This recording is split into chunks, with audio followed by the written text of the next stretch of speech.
If you've been arrested for DUI, the first thing you need to understand is you're not guilty just because you've been arrested.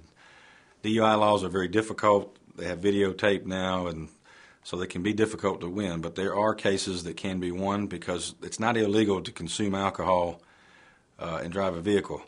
Now, we don't recommend that you drink and drive any amount of alcohol, but if you do and you get arrested for DUI, we advise you to contact us or some attorney so that you know what your rights are and know how to proceed with your case.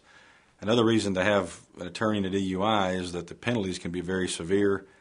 In Alabama, you can get up to 1 year in jail for your first DUI conviction.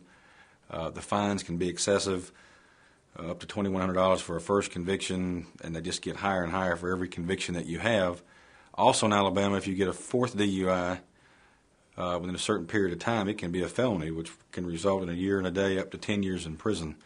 So an attorney can look at the facts of the case and see whether it can be proven, advise you of your rights, and help you decide how you want to proceed with the case.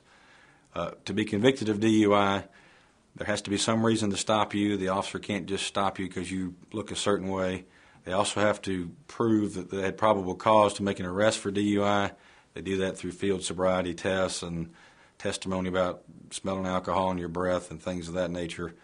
And then they also have to be able to convince the court that you either had at least 0.08% alcohol in your system, or that you were driving to the point where the alcohol impaired your ability to operate a motor vehicle.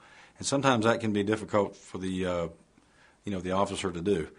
So again, I would advise you, if you've been arrested for DUI, to contact an attorney immediately. One other thing that's important is that if you blow in the machine and you blow 0.08 or above, they can administratively suspend your license. And in order to challenge that, you have to file a notice with the Department of Public Safety within 10 days of the date of being arrested for DUI. If not, then you waive that, and your license can be administratively suspended for 90 days on a first conviction. That would be set aside if you're found not guilty of the DUI, or if the DUI is non-prost.